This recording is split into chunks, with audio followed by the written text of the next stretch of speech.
Assalamualaikum warahmatullahi wabarakatuh. Bagaimana kabarnya adik-adik dan ibu bapak di rumah, serta bapak ibu guru?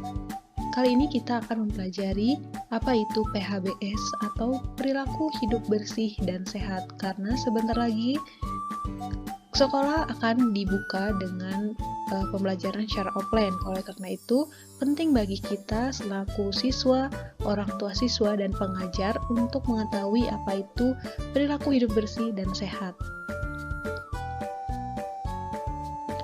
Apa itu PHBS?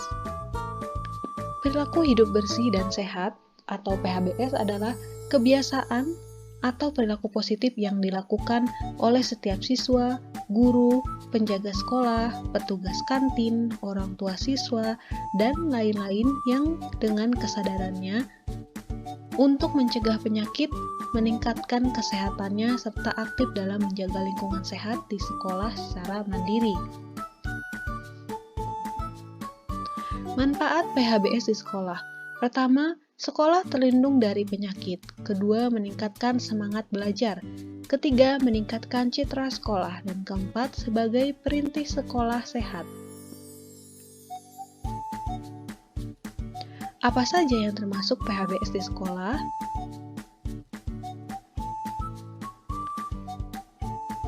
Kita akan mengenal indikator PHBS di sekolah. Pertama, indikator pertama adalah mencuci tangan pakai sabun dengan air bersih mengalir. Karena air yang tidak bersih banyak mengandung kuman atau bakteri penyebab penyakit. Sabun dapat membunuh kuman dan membersihkan kotoran, karena tanpa sabun, kotoran dan kuman akan tertinggal di tangan.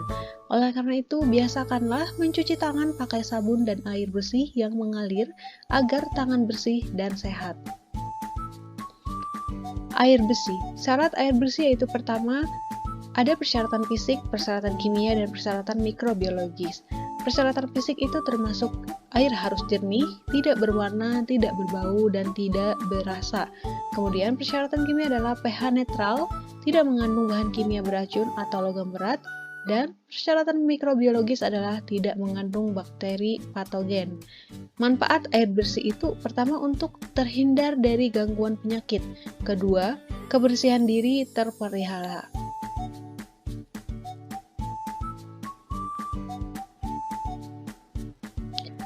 Indikator kedua adalah mengkonsumsi jajanan sehat di kantin. Bila jajan sembarangan, kita tidak dapat memastikan apakah jajanan tersebut bergizi, sehat, atau aman.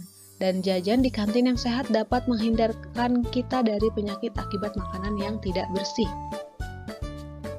Ketiga adalah membuang sampah pada tempatnya. Sampah adalah sarang kuman dan bakteri penyakit. Membuang sampah pada tempatnya menghindarkan tubuh dari penyakit dan menjaga kebersihan sekolah.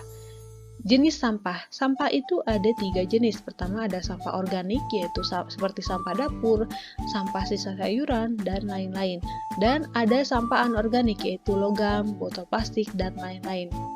Jenis ketiga adalah sampah berbahaya, seperti sampah berjenis baterai, jarum suntik, sampah rumah sakit, dan lain-lain.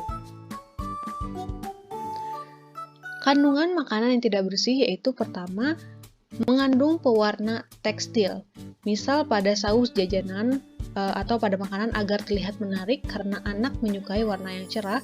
Oleh karena itulah banyak pedagang di luar menggunakan pewarna tekstil sebagai bahan dasar pembuatan sausnya.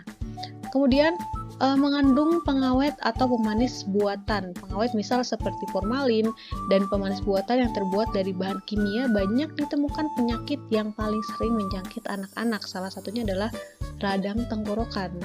Dan kandungan yang makanan yang tidak bersih yang ketiga adalah bakteri. Bakteri ini seperti misalnya Salmonella typhi, kemudian penyebab penyakit demam tipes. Anak yang terkena penyakit dan dapat menurunkan status gizi anak. Indikator keempat adalah BAB dan BAK di jamban sekolah. Syarat jamban yang sehat yaitu pertama, tidak berbau. Kedua, kotoran tidak dapat dijamah serangga dan tikus. Ketiga, tidak mencemari tanah di sekitarnya. Keempat, mudah dibersihkan dan aman digunakan. Kelima, dilengkapi dinding dan atap pelindung. Keenam, penerangan dan ventilasi cukup. Ketujuh adalah lantai kedap air dan luas ruangan memadai. Dan terakhir adalah tersedianya air, sabun, dan alat pembersih.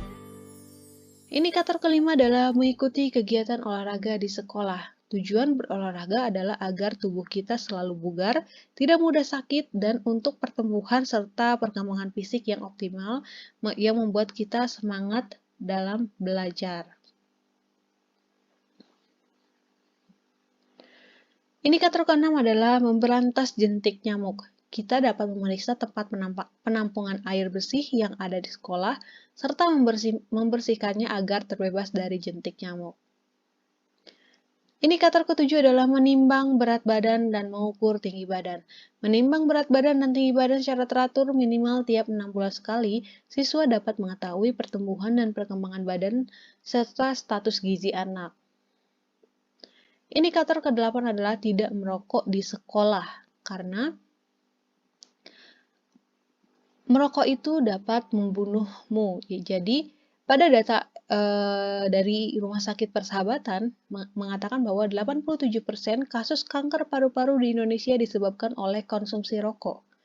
Dan jumlah perokok usia muda terus bertambah. Dari data Riskesdas 2018 menyatakan prevalensi merokok pada remaja adalah pada usia 10 hingga 18 tahun dan semakin meningkat dari tahun ke tahun dari 7,2% hingga data terakhir pada 2018 adalah menunjukkan 9,1%.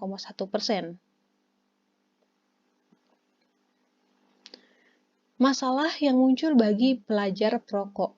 Jadi bagi mereka yang merokok, terutama siswa-siswa sekolah, dapat menimbulkan hal-hal berikut. Yang pertama adalah mengganggu prestasi belajar di sekolah. Kemudian kedua, perkembangan paru-paru terganggu. Dan ketiga, lebih sulit sembuh saat sakit karena rokok mempengaruhi sistem imun di dalam tubuh. Dan keempat adalah kecanduan. Jadi saat memutuskan berhenti merokok, maka nantinya akan muncul gejala-gejala seperti depresi, insomnia, mudah marah, dan masalah mentalnya dapat berdampak negatif pada kinerja sekolah dan perilakunya. Keempat adalah terlihat lebih tua dari usianya.